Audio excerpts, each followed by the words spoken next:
Citylive show. I'm Cliff Krieger. It's Monday the 22nd of February, and we have with us today, besides myself, who do we have here? Down in Florida, we have George Zaroulas. George, how are you? I'm fine and warm. And keeping with the George theme, we have in studio George Prokop. George, how are you? I'm well, thank you, for a Monday. For Monday. I understand. Jim Peters out in the Highlands. Good morning. And somewhere on the border of the Acre or Lower Highlands, we have from Ken Bank. How are you, Fru? I'm fine, everybody. So we're going to have a guest from Oslo, Norway, around 6:30. He's going to zoom in. And then we're thinking Dennis Galvin will be here, zooming in around 7 o'clock. Martha and I got vaccinated at the Senior Center Saturday. Smooth as silk. I saw the mayor there. I was checked in by Mary Gallery. And Abigail Zava Acton gave me a painless shot. I mean, she had to tell me it's all over. I was still waiting for the jab, the pain. So I thought the city did well. Anybody else have a shot yet, Jim? No, not yet. Okay. Fru, you've had COVID, right?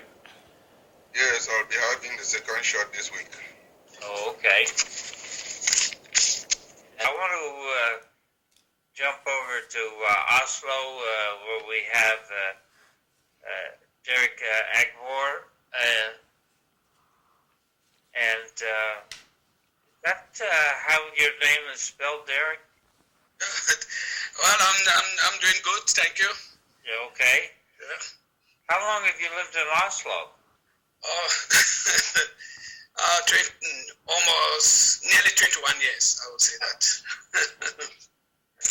So you're part of the, are you part of the organized diaspora from Ambazonia, or are you more of a volunteer kind of person?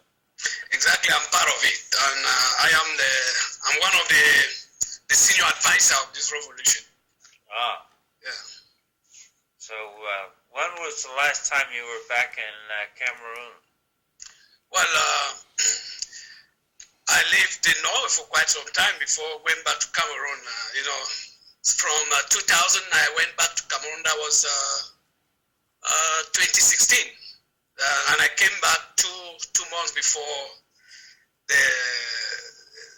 the war started in Cameroon. Okie doke. So, what can you tell us about what's going on in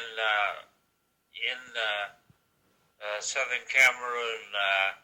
Have there been any recent outrageous acts by the government? Do you know? Well, you see, when I said Cameroon, it was just to give you an understanding of where, because most people don't understand what Cameroon means, because behind that word there are two entities. You have the Southern Cameroons, the British Southern Cameroons, actually, just as you said, and today known as Ambazonian, and then you have the Republic of Cameroon. So I would like to be referred to as Ambazonian. I'm not Cameroonian, because I'm not a Cameroonian. Well, to answer your question, there are a lot of things going on in Ambazonia. The genocide perpetrated on our people by the colonial regime of Mr. Paul Biya is still ongoing. And if we look at this genocide, I would like to classify them in about 4 different kinds. I'll start by the physical genocide. The physical genocide going on now has been going on since 1962, but I would not like to go there. I will just take recent events to show how the process is ongoing. On the 11th of February, a young baby of 4 months was burned down in the father's home while sleeping by the Cameroon military. She was just 4 months old. She had no crime. The only crime she had was to be born in an Ambazonian home. And this has been going on with many. And as if that was not enough, on the 13th, we saw a young man being tortured nearly to death, simply because he's an Ambazonian.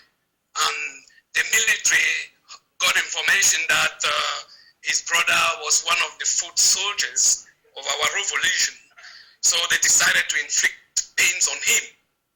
And when the government saw these two events gathering momentum around the world, they decided to come out with another event to shower down the pressure. So on the same 13th of February, what they decided to do was to go to a village in Ambazonia, known in Lebdialen, and then 3 chiefs were killed. And this chief, after being killed by Cameroon military, it was the Ambazonian people were indicted for doing the crimes, but it was just to change the dynamics, because the international community was already rallying, looking at the Cameroon's government during actions in Timbeng, where they killed that that child, and then the video that showed the torture of that young man, videoed by Cameroon military itself. So that actually caused a lot of discontent around the world. And I'm going back looking at the economic genocide. Cameroon since 1962 has been carrying out this genocide, and it does not stop. They still exploit our resources to build themselves big armies, buy weapons to come and kill our people. They continue the extortion from money from our people, break houses, carry goods like TVs and other money that they find around them. So this economic exploitation has been going, is still going, it's ongoing. And then we have as well, the Cameroon government has been using our resources to lobby for other friends. You know, they use our resources to get loans from other countries that do not see actually the genocide going on that territory. I will not say that they don't see, they see, but they pretend not to see it. So all this economic genocide is still ongoing. And then when we look at the mental genocide, the Cameroon military is still,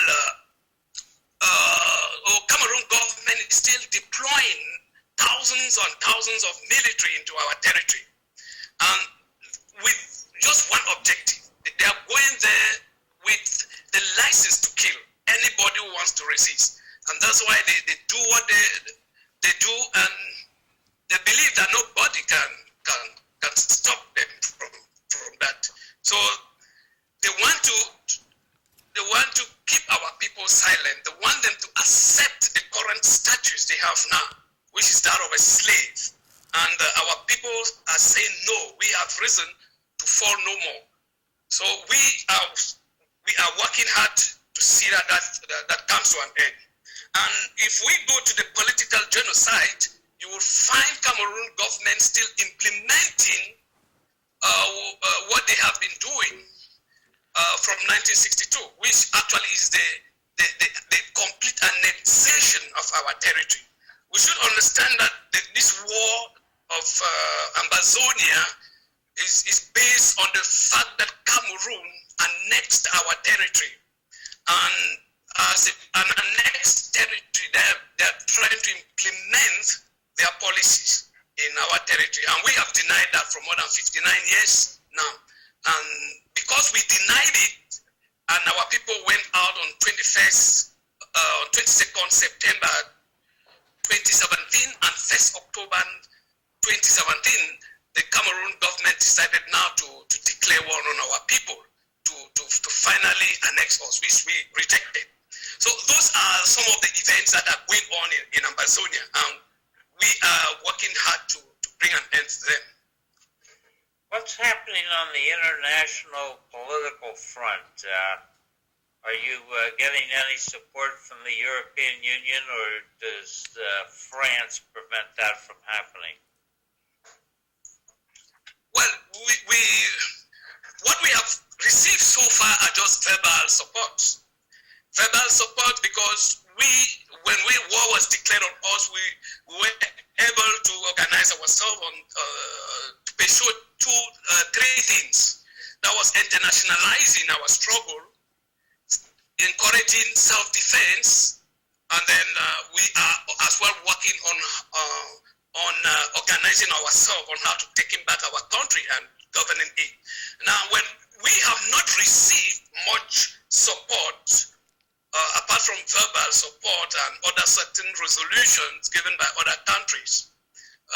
So when we look at the internationalization of our struggle, we believe that we have actually won Cameroon in that part because we have changed the narrative of Cameroon, of the 59 years of propaganda, or the Franco-Cameroon propaganda, where they made that we are one country, and that part, Ambazonia, was a province of their territory, which they divided into two provinces and now called regions of their territory. So we have used 4 years to change that narrative, and because of that, the international communities like the European Union and have the Americans, Norwegians, and other countries are coming in now. But coming in with verbal talks. So what we want now is action. We want them to come with proper actions where now they can help alleviate the sufferings that our people are having.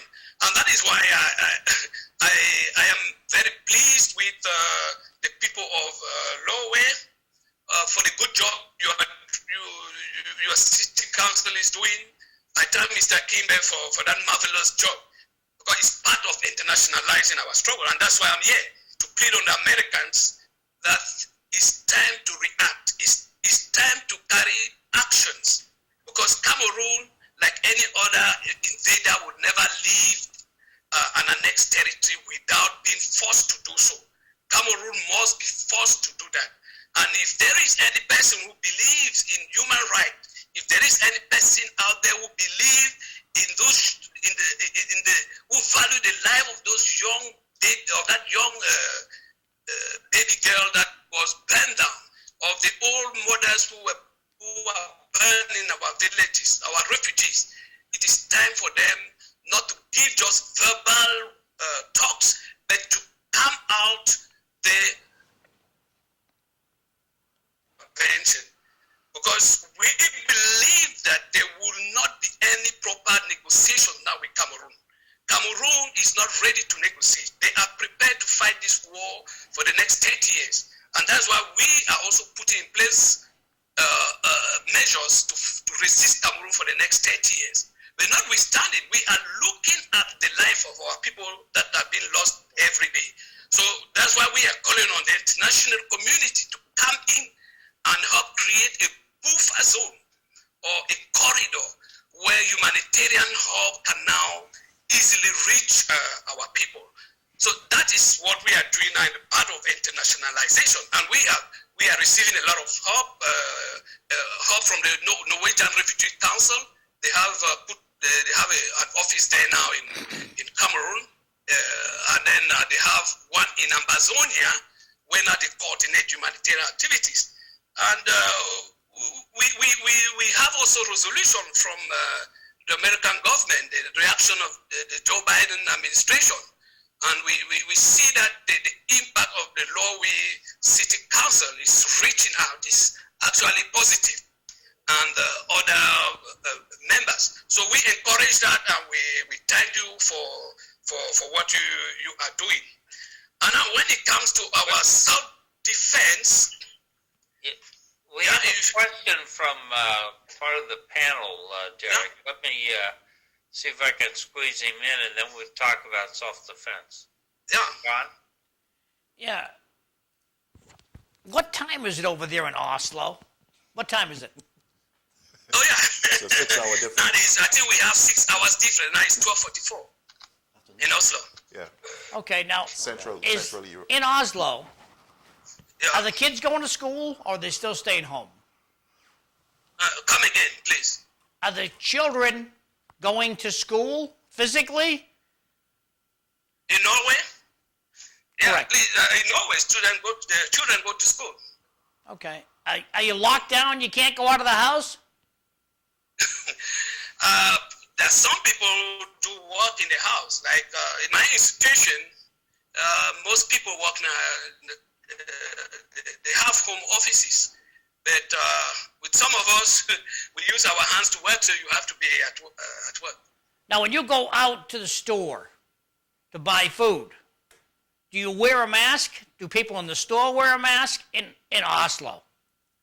Yes, we do. Even at work, I have one here. Okay. It's just that I'm alone here, so I don't need to put it on.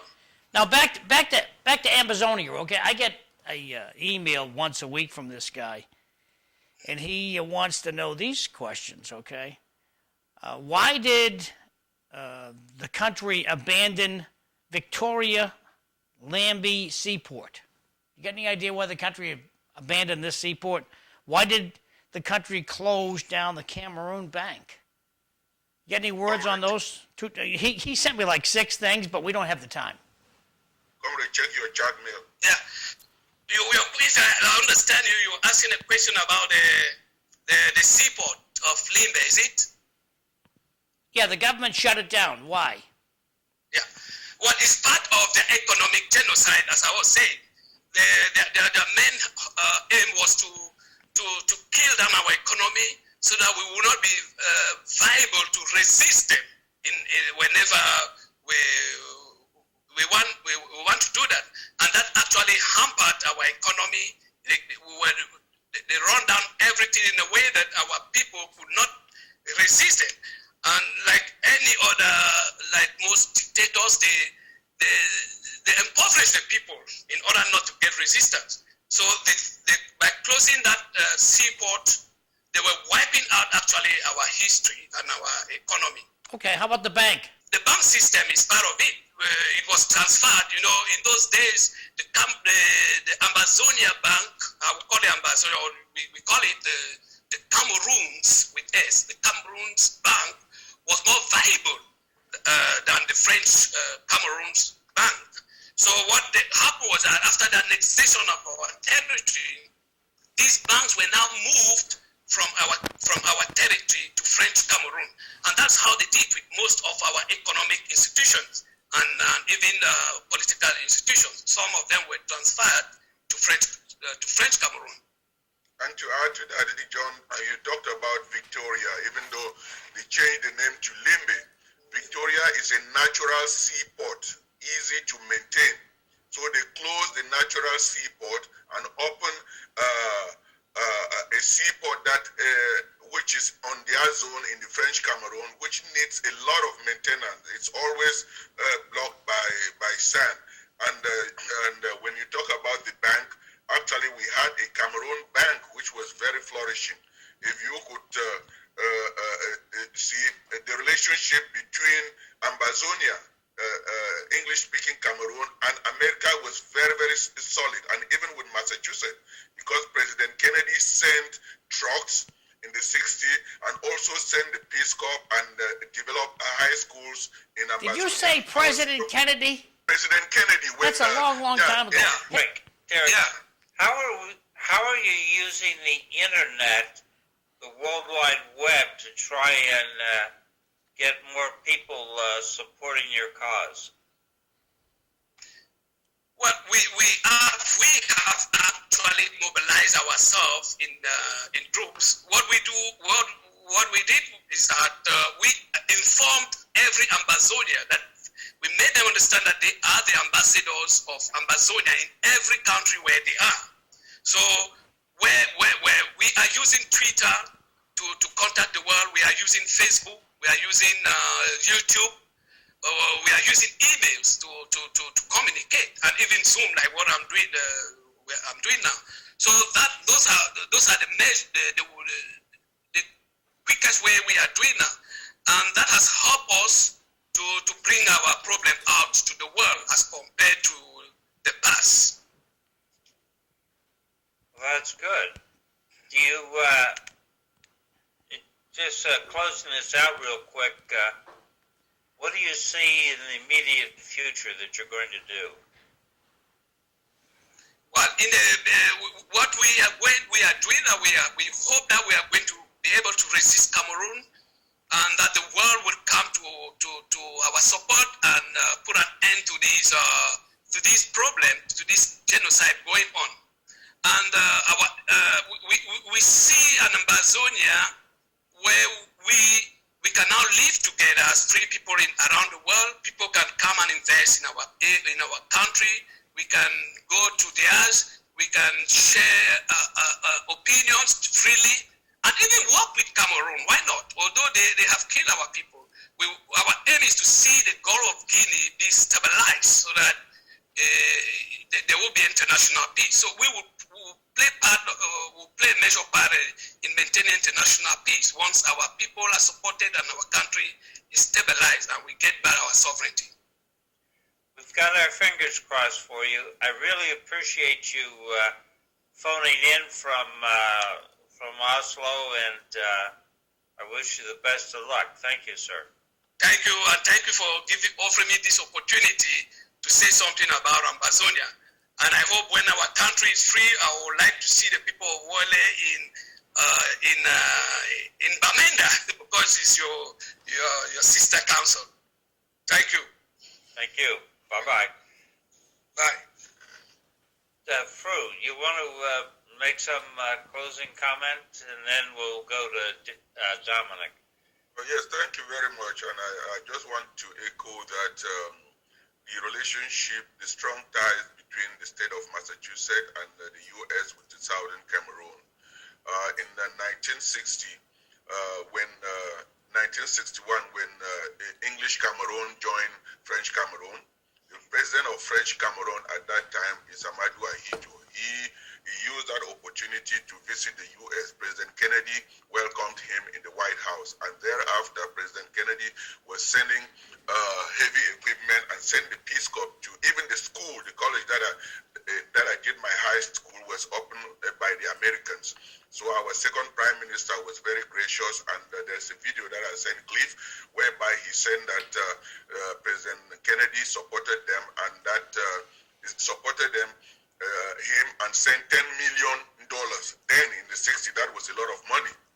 And also welcome 10 Cameroonians in Wisconsin to be trained for technical service. So that shows a good relationship that has been between the U.S. and Southern Cameroon, which is today Ambazonia. So that relationship has really blossomed a lot. And I thank the people of Lowell for standing up in our support, and also for establishing this transatlantic relationship between Lowell and Bamenda, which has been going on for almost close to 20 years. And what this panel is doing such a wonderful job to internationalize the crisis. Thank you so much. Okay. But it is so painful to hear and try to process how the government treat the people down there in Africa and kill them like animals. That is not that is so painful to watch. I just feel like the world is not getting safe at all. You see at City Hall yesterday, the people in Burma or Myanmar, they had a protest about their own thing too. It's just like seeing all this government using their power, guns to kill their people just to cling on to their power. It's very painful to see. Okay, well, you're working on that. Yeah, thank you for that, Dominic.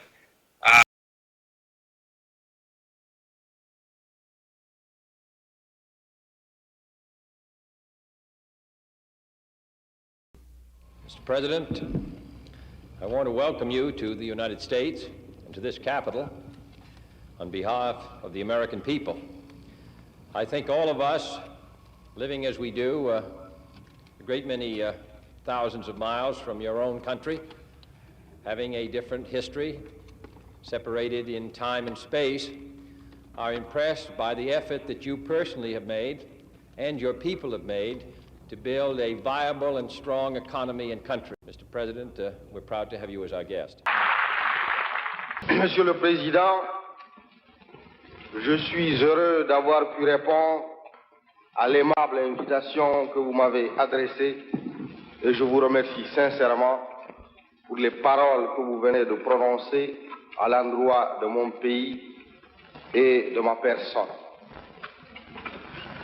En foulant une nouvelle fois le sol des États-Unis et d'y être accueilli par le président de cette grande nation, ma joie n'a d'égal que l'amitié que mon pays porte à vous-même et au peuple des États-Unis. Je vous apporte le salut cordial du peuple camerounais tout entier.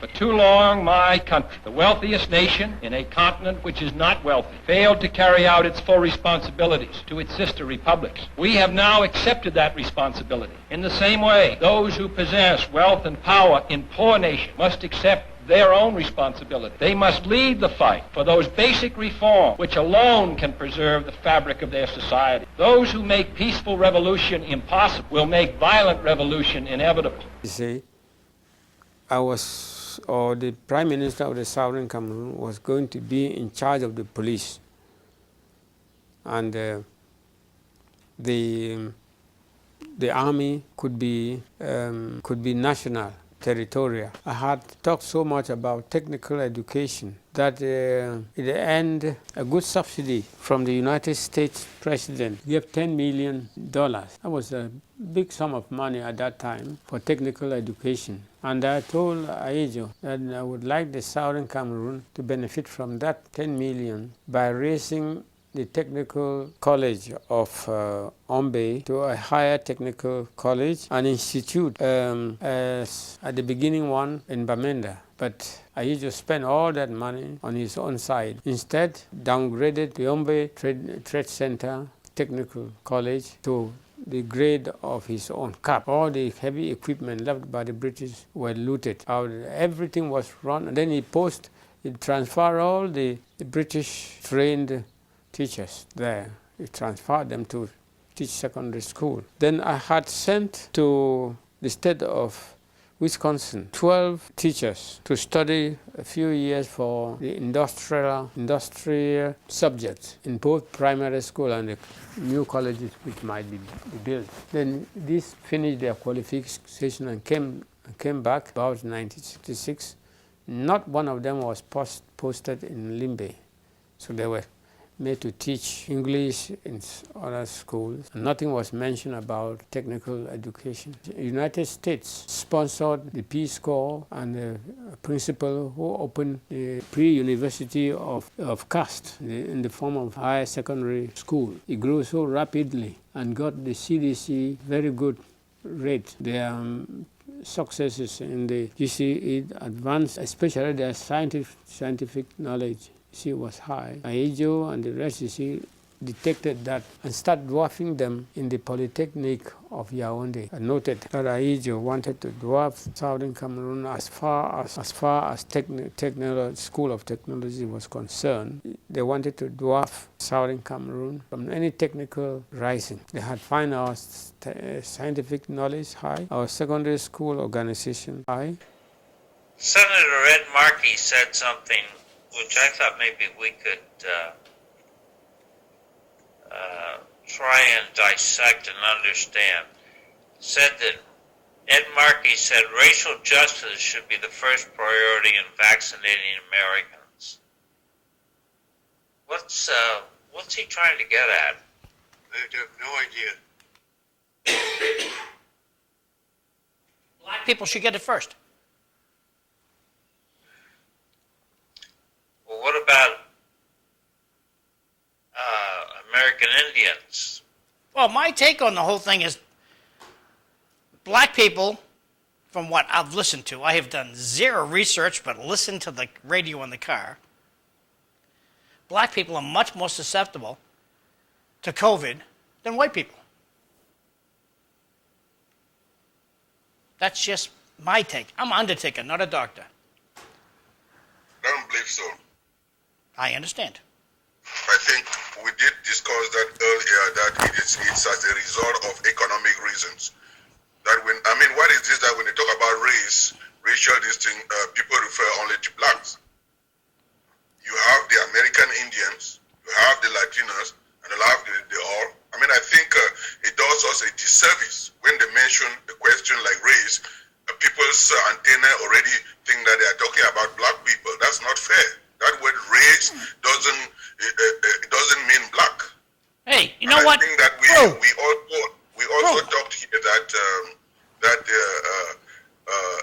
the reason that it's prevalent in that community is because these people are the ones who are doing the tellers. These people are the ones who are in the nursing home, hospital, taking care of our sick people. These people are the front line who are doing jobs that exposes them. The white people are not exposed. Most of them do white collar jobs. They are behind their screen working virtual. I think we should focus on that than labeling others that it is because of this and that. It is because of the economic circumstances. Why did we give it to the prisoners before anybody? What? Why did we give it to the people in prison first? Well, I'm saying that those are the people who are very exposed. They are the people who are taking care of our sick people in the hospital. They are the people who are manning the grocery stores. They are the people exposed out there. So the grocery store, the people, whoa. The grocery store people didn't get it. The people in prison did.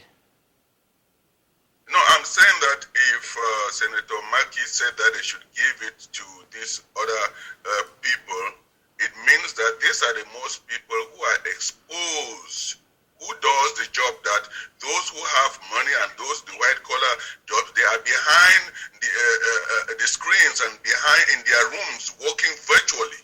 So I think it also puts these people as most of the essential workers. Well, I agree with Prue about 60% because I also wonder to what extent is housing a factor in this, and having less money, not having as much housing. We're 3 people in a house with 3 floors. We just automatically socially distance 24/7 in our house. But if we were 6 people crammed into a single floor, it'd be a different story. So I think that's another factor. And so we need to take a look at housing and work on that. Well, can we have the opinion of Dominic and George Prokop, please, on this issue? You want to go first, George? Well, sure. Well, I mean, it's the term racial justice. It is such a large topic because I think it brings. It's very difficult to condense the issues into those 2 words, and I say that because I think what he means is the fact that you do have a lot of people of color who are, when we call the frontline workers, it's not just the EMTs and the nurses, which does an invaluable job. You have a lot of people, janitors or people that clean the beds and do a lot of that work. And I think the issue is the fact that when you say frontline, they're the ones that are picking up the diseased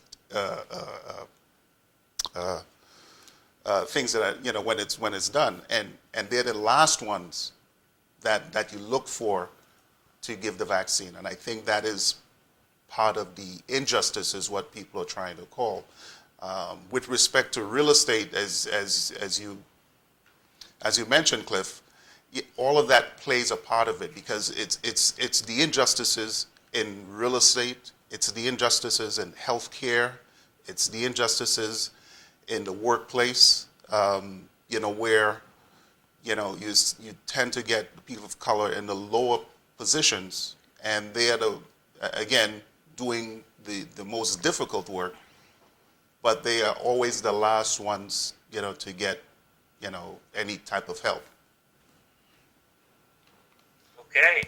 Dominic? So for me, when I heard that, Cliff, I heard you saying that, it does remind me of the era that we are in right now, the awareness of justice, and yes, we have heard in the news, TV, radio, talking about a lot of people because of economic status, they have to go to work, and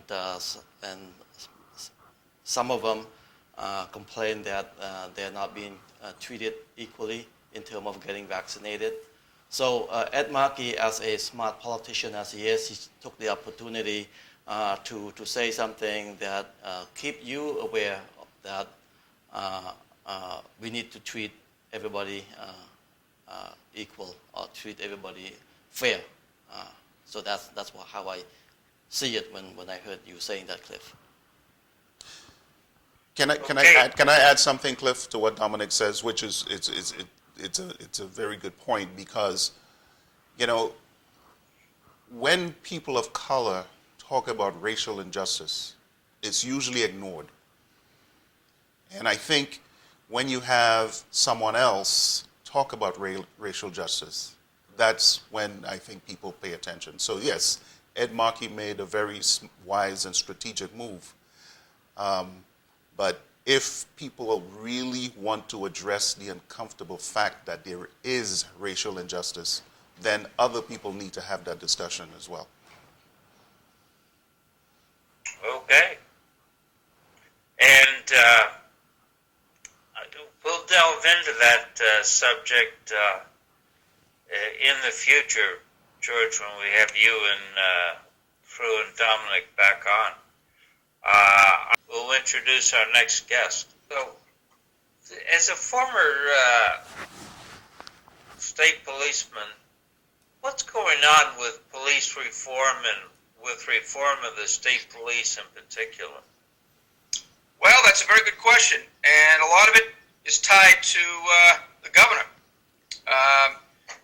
As you know, I'm a member of an organization called the Massachusetts Association of Professional Law Enforcement, and we have been very active in trying to point out to the governor and to the press and to the public what we think the problems with the Massachusetts State Police are. And we've identified about 6 of them. And one of them is position of colonel. Colonel is you're a former military man, Cliff. I mean, you understand the importance of leadership in a line organization. I mean, everything basically focuses on who's in charge. If that person is not up to speed, there's an effect that ripples all the way down. And the Massachusetts State Police have always promoted in-house. They've always come from their own ranks, and which is not bad per se, but it tends to bring people in that are more parochial. They can be leveraged by local interests, by political interests, and oftentimes they belong to factions that don't really improve things but make them worse. We think it's critical that the governor be able to open up to outside leadership. And in the latest police reform bill that was passed last December, he did that. They actually went forward with that, legislative backed it. But the problem with the law was, while they'll be willing to reach outside, they don't want to give the colonel a term contract. They want him to serve at the whim of the governor. That's a recipe for disaster. There needs to be an independence with that position. I'm not saying that person has to be unrestrained. There certainly should be discipline and answering for cause. But the person has to have some protection to be able to do a very hard job. And in Massachusetts right now, the governor's office and the legislature don't want to extend that sort of protection to that position. So that's a problem. And then the other 2 major ones are the first line supervisors in the state police, the sergeants, are essentially in the same union with the troopers, which is a strict conflict of interest. That's a violation of separation of powers in its degree. And the discipline is still too dependent on the civil service. It's a double rule. It was put in 2002, which I think was devastating. And finally, there's a background investigation problem that needs to really be dealt with because there's just too many people coming on with prior issues that should not have been allowed in. So that's enough. That's the nutshell of what's going on. How's police reform affecting local police in Massachusetts? Are we seeing anything? Well, you're going to see a delay. I mean, everybody's waiting for bated breath. I'm trying to. We have a meeting we're trying to schedule with Bob Ferrello at the Mass Police, the director of the Mass Municipal Police Training Council, and the object is to go down there and see what his take on the situation is. So that should be coming up pretty soon. The other thing is that you won't see much of impact on the reform bill until June, when the actual post commission actually gets appointed and is established. So it doesn't go into effect till June or July. Okay. And let me see, anybody else on the panel have anything, Fru? Going back to Fru, he's got his mic on. Go ahead, Fru. No, I was just thanking Dennis for the information. It's just an education for me. Sitting and listening to him is quite impressive, and I'm quite honored to be listening to your wisdom. Well, anytime, Fru. I'm trying to get it out to the public because you are ultimately still the board of directors for this state, and we need to get the information out to people, let them know what's going on. And I enjoyed meeting with you on Saturday and having our coffee together. That was a good morning. You are such an inspirational person. Thank you. Thank you too, Fru. I have a quick question. Same with you, Fru, did you have? Yes, thank you, Dennis. I was just, I wanted Dennis to speak to the fact that with the current climate about policing, how would you encourage and educate a young person who's looking towards getting into the police service? Well, I would say that, first of all, I would encourage them because policing is a critical service. If we don't have good police officers, I mean, the organization that I belong to has as its motto, the law will never be respected until those who enforce it are. And that respect has to be earned. So if we don't provide or we don't start producing good, capable, professional police officers that are really knowledgeable about the Constitution and how to apply it in real-life situations, this disrespect that you're seeing for policing is going to be spread. And disrespect for police equates to disrespect for law. And as a democracy, our whole stock and trade depends upon people respecting the law. If they don't, we fail to exist as a democracy, and some other form of government is going to replace us. So I think it's very important that if there's a young person that wants to pursue this career, that first of all, they feel free to have them reach out to us. We'll try to counsel them the best we can, but they do need an education, and they need an education in the law. They need an education in particularly constitutional law, and they need an education in things like psychology, history, how to be able to write and express themselves, and sociology. All those are relevant fields of study for a police officer. And then they need to be able to make an application, and that's where we really have the issue, because let's say we get a young person that is willing to serve and wants to serve. Under the current situation with the civil service, they can't make it in. They can't get in. We'd like to change that. And so right now, looking at candidates from a point of view of their applicability to perform the job is probably on the bottom rung scale of concern for Massachusetts policing right now. There are other things that supersede it, unfortunately, and it sounds ironic too. Go ahead, John. Dennis, what would it take for the state police, local police, to train people? How should you act when you get pulled over? How should your composure be when you're arrested? These two issues, everybody seems to find out the hard way. Why isn't more? You make a good point. Matter of fact, when Fru and I were having a conversation over the weekend, we discussed precisely that particular concern. And I think that such things as these citizens police academies, I think having the police officers address school classes and things like that, where they explain these things, are critical. There needs to be a very, very concerted effort to educate the public about the law regarding police stops, stop and frisk, Fourth Amendment, and the protocols that ought to be observed by both sides when there's a confrontation or an interaction between the police and the public in general. I remember Fru was talking about the fact that in the country that he came from, it's a common practice for the people to step out of their cars and come to the police. And in the United States, that would be considered a hostile act. So somebody needs to be able to educate people and inform people so that people come to a common understanding about how they should act in those conditions. You're a seasoned, retired state police officer, state trooper. You were a state policeman when they were called troopers, and rightfully so. You guys did everything. It was a lot more trustworthy organization we have today. How do you personally feel about body cameras for cops? Body cameras, I think, are proving to be a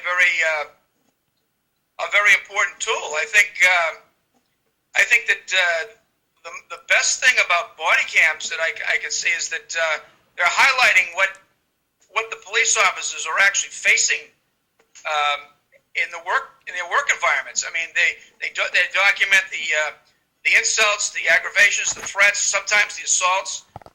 So a police officer who is out performing his job, I don't think necessarily should be afraid of those things. I think they probably could actually support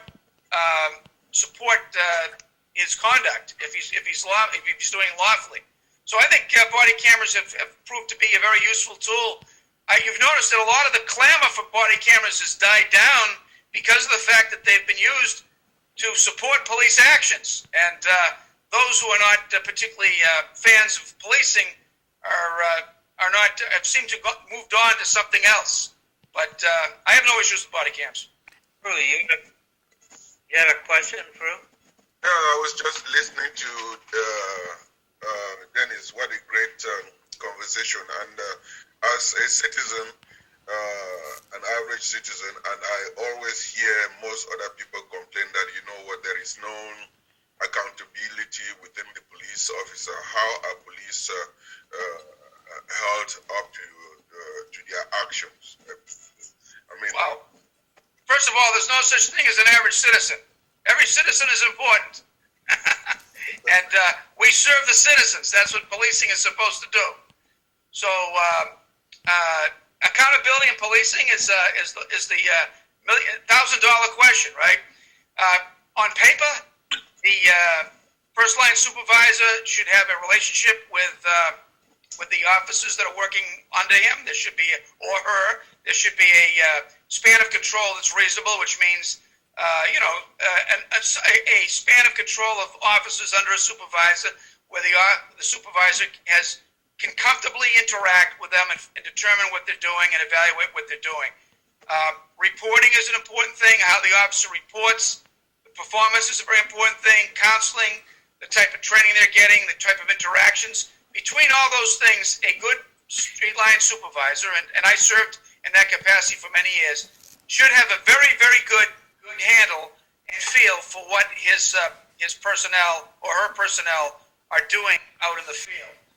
The issue comes when you interject union allegiances to this. If the sergeant is in the same union as the person they're supervising, there's an obstruction of the relationship, the proper relationship that should take place, because the sergeant's role is to represent the police profession and the administration at the street level.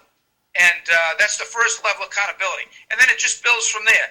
The lieutenant is in charge of certain sergeants. The captain is in charge of certain lieutenants, and so on and so on. And it's built on a pyramid, much like, I always use and I think Cliff can relate to this, like the Thunderbird. It's built in a really tight formation with the leader in the front, and if that leader isn't doing his job, the whole flight can go right into the ground.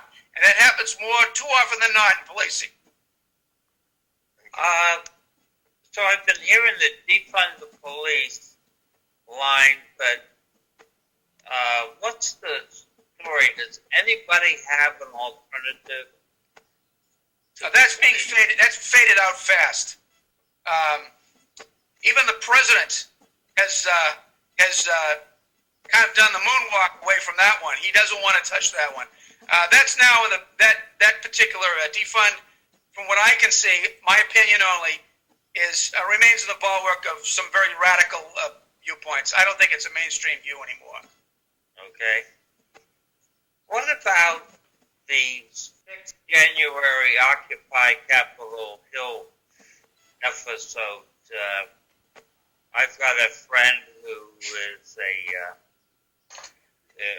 former Army, former LA police, and then he got into the defense acquisition business out in LA for the Air Force as a contract officer. His approach is the Capitol Police have all gone shoulder to shoulder and shot the people coming into the building. That seemed a little extreme to me. How do you see that as a professional? His other point was they're not Capitol Police, they're Capitol Guards. Well, let me just preface by saying that January 6th incident was a shocking event that should be concerned for everybody. And we've been very clear amongst our own position that that type of violence, as well as the violence that you saw during the summer, needs to be condemned by everybody. Because as your guest from that gave you the great report on Cambodia can tell you, once violence comes out of the bag or comes out of the box, it's not going to go back in without a lot of devastation, and all of us will lose. There's nobody that's going to win by that. Anybody that thinks they're going to win is a fool. All right. Now, to your specific question about the events, one of the most important things that has to happen is a thorough investigation, and I find it very puzzling that both the Senate and House leadership seems to be resistant to that idea. I think there needs to be a full-blown commission, just like there was with the 911, to look at that entire event, and that includes looking at the intelligence that was available to the security and the authority at the time, to find out how the decision-making chain went, who was responsible for making decisions, and then to find out who was in charge of the deployment and the countermeasures for anything that was supposed to happen, and what policies were they operating under. All of this right now is in limbo. Nobody knows. And in an event like this, that's inexcusable. There should be an answer. It's one of my top 6 investigations that I would like to conduct.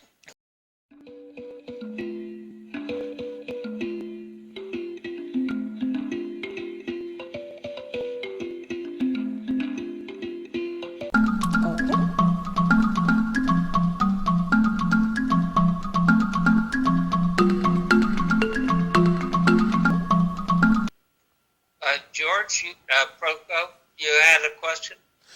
Yes. Good morning, Dennis. It's a pleasure to meeting you and learning a lot about what you're saying. How is the background checks done for a state police or police officer? Because I think that's where it would start, right? Oh, you're absolutely right. Right. So absolutely is it independent or is it internal? It is an internal. Currently, right now, it's a very ill-defined internal process. All right, that has borne some bad results over the last few years. One of them, obviously, the most glaring was the situation involving Leah Jinduso, who actually had a very extensive record as a drug dealer, and was brought in because of a liaison with a ranking member of the state police, or at least there's some thought to that. So the question is, who's actually watching this? So it's a very, very, like I say, ill-defined, non-transparent process that really needs to be addressed as part of the reforms. That's one of the reforms that we are urging. There should be a board. There should be a board. These should be open to the public. People should be able to see who's being proposed and who's selected, and the decision should be made on a vote and based on criteria. That's not happening now. That's not the way it's done, and that's an issue. The follow-up, George? No. I think to Dennis's point, where if you that Serpico question, I remember that, and you're dating yourself.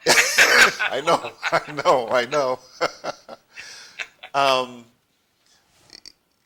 That's where it would start in any profession, right? Whether you're in the financial industry, healthcare industry, they do background checks. Most of it is external, and you want to get the best qualified people. And if you see that there's so many problems in law enforcement, then you have to wonder, how is the background checks being done? And Absolutely. Yeah. Absolutely. Very good. That's very, very astute. Yep. What about the veterans' preference? Is that bringing in to the police people who have post-traumatic stress disorder kind of problems, and does that make it harder, or is the fact that they come from a disciplined place make it easier?